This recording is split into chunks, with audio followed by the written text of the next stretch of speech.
Boleh, oke, sahabat Didimax. Di sini kita ada salah satu mentor dari PT Didimax dan kita akan tanya-tanya mengenai smart forex. Oke, silakan perkenalan diri, Master. Master. Oke. Selamat siang. Assalamualaikum warahmatullahi wabarakatuh. Selamat siang, salam sejahtera untuk kita semua. Perkenalkan, saya Aib Sumpena dari PT Didimax Berjangka.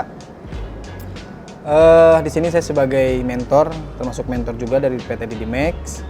Jadi untuk member yang belajar di Didimax, mau online mau offline, mungkin nanti bisa ketemu saya. Oke, mantap. Oke, Master, kita ada beberapa pertanyaan nih dari yang sering nonton channelnya YouTube Didimax. Oke. Ini ada pertanyaannya. Master, saya minta saran dong, gimana sih untuk jadi trader pemula itu apa aja yang harus dipersiapkan? Oke, trader pemula apa saja yang harus siapkan? Satu, mental. Oke, mental kita untuk terjun dan belajar ke bisnis trading forex.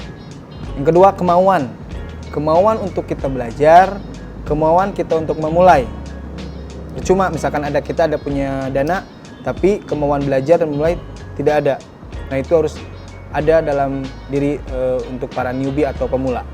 Niatnya berarti harus ada ya, Mas? Jelas, apapun pasti harus ada niat. Terus ini, kalau misalnya kita mau melakukan transaksi trading forex, tapi kita nggak tahu gitu gimana dasar-dasar trading forex itu, apakah boleh? Oke, kita memulai, tapi belum tahu dasarnya trading forex. Kembali lagi ke pertanyaan yang awal. Kita kalau ada kemauan untuk belajar, semuanya akan bisa. Semua orang, semua manusia berawal dari nol. Ya, semua berawal dari nol. Tapi kalau ada kemauan, pasti akan bisa. Intinya ada kemauan untuk belajar. Oke, berarti kemauan memang itu adalah dasar. Betul. Sebelum ada modal ya. Betul. Oke. Terus ini pertanyaan kedua.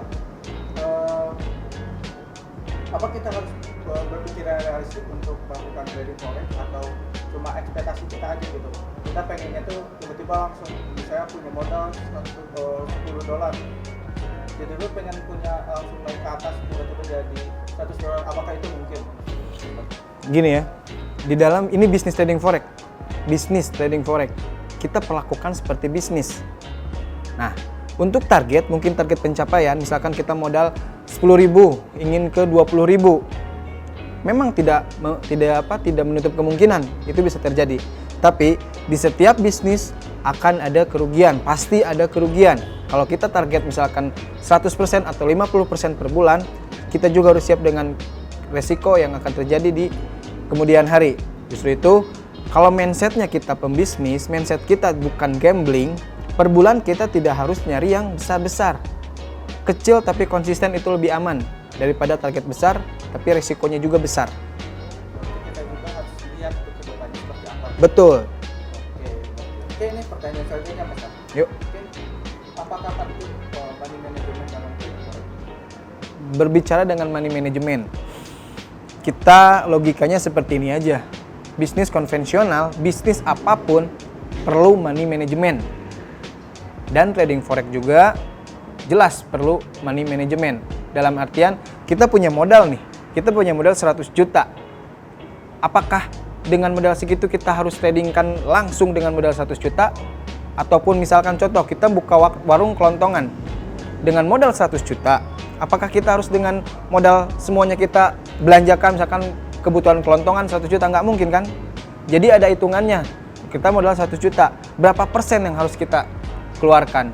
Berapa persen yang harus kita belanjakan, berapa persen lagi untuk dana ke depannya, untuk ketahanan dana dalam artian kalau misalkan kita jualan kelontongan tidak laku, terus kita kan bisa untuk membeli barang baru lagi, sama seperti bisnis trading forex. Dalam bisnis trading forex, kalau misalkan kita modal 100 juta, yang kita tradingkan misalkan 1 juta, kita masih ada cadangan dana itu 99 juta. Nah, misalkan trading forex, di bisnis trading forex, modal 1 juta itu yang kita tradingkan belum ada hasil dalam artian floating. Kita masih bisa untuk mengambil di pair atau di mata uang yang lainnya dengan dana yang masih ada ini. Jadi money management itu sangat penting sekali di bisnis apapun termasuk bisnis trading forex. sekali, mantap sekali. Oke, pertanyaan selanjutnya. Ini, saya kan kurang disiplin. Yuk. Kalau untuk masuk trading forex, apakah memungkinkan? Soalnya saya pernah masuk ke bisnis trading forex, tapi saya gambling. Itu gimana tanggapan? Oke, di bisnis trading forex, sabar dan disiplin itu penting. Ya, dicatat sabar dan disiplin itu sangat penting. Sabar saat kita menunggu momen, disiplin kita untuk satu, yang tadi kembali lagi money management, kedua pengaturan lot, itu harus disiplin.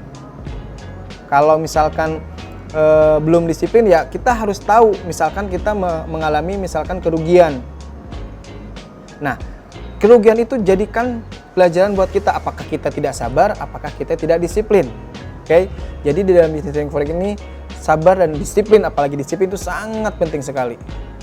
Ya, kayak gitu. Oke, terima kasih Mas Ran. Dan ini pertanyaan terakhir. Kita sarannya dong cara memilih broker yang tepat untuknya yang lokal. Cara memilih pialang atau broker yang tepat, satu, yang jelas legalitasnya jelas, diawasi oleh Bapepti. Apa itu Bapepti? Badan Pengawas Perdagangan Berjangka Komoditi. Setiap broker atau pialang lokal yang resmi legalitasnya itu akan diawasi oleh Bapepti. Nah, yang kedua, kantornya jelas ada di mana. Kantornya jelas ada di mana. Dan lihat perkembangan pialang tersebut. Perkembangan pialangnya seperti apa? Misalkan ada kantor pusat di mana, cabangnya ada di mana, dan dia sudah melakukan terobosan-terobosan seperti apa. Itu kita harus perhatikan juga. Kedua, yang selanjutnya, deposit dan withdraw. Deposit dan withdrawal, penarikan dan penyetoran dana itu kita harus tahu. Apakah sekarang kita pikirnya kayak gini, kita profit mau berapa puluh dolar, mau berapa ratus dolar, apakah kita bisa ditarik dengan cepat ataukah harus nunggu beberapa lama. Jadi untuk keamanan dana, penarikan keamanan dana itu harus kita perhatikan juga untuk pialang lokal ya. Contohnya pialang apa itu? Pialang apa ya? Jelas saya kalau misalkan memilih itu saya pialang. Kenapa saya memilih DidiMax? Karena ya satu, penarikan dan penarikan keuntungan mau penarikan modal itu sangat cepat, prosesnya sangat cepat. Saya tidak mau berbicara dengan pialang lain, tapi kita harus ada perbandingan. Dalam artian kalau misalkan kita penarikan misalkan 100 juta atau 1 miliar di DidiMax, berapa lama prosesnya? Itu sangat cepat, kurang lebih 10 menit. Dan prosesnya jamnya itu cukup lama, dari jam 8 sampai jam 5. Kalau misalkan saya pernah coba di pialang lokal lain, proses lebih dari jam 12, pengajuan lebih dari jam 12 siang, itu prosesnya besok hari. Kebayang kalau kita butuh dana tersebut, kita harus nunggu hari berikutnya. Nah, kalau di DidiMax, selama hari kerja dari jam 8 sampai jam 5 sore, itu diproses hari itu juga, dan prosesnya hanya 10 menit, kurang lebih 10 menit, mau berapapun. Bebas berarti ya? Bebas. Kayak gitu. Terus Master, terakhir nih, kita sih dari Twitter ya. Yuk. Oke, ini dari Twitter. Apakah di DidiMax mendapatkan edukasi secara gratis? Ya, oke. Edukasi secara gratis. Dari awal DidiMax berdiri itu sudah diumumkan atau sudah ada apa ya? Sudah pada tahu mungkin ya. Edukasi di DidiMax itu gratis. Gratis edukasi tanpa pungut biaya sedikit pun. Terus kenapa harus kita deposit? Misalkan ada pertanyaan, terus kenapa kita harus deposit kalau memang kan gratis? Edukasi memang secara gratis. Deposit itu bukan untuk deposit edukasi, tapi untuk modal dalam trading. Kita membuka bisnis, kita membuka usaha perlu dengan modal. Sama seperti bisnis trading forex. Kita memulai dengan modal. Edukasinya secara gratis, mau online dan mau offline.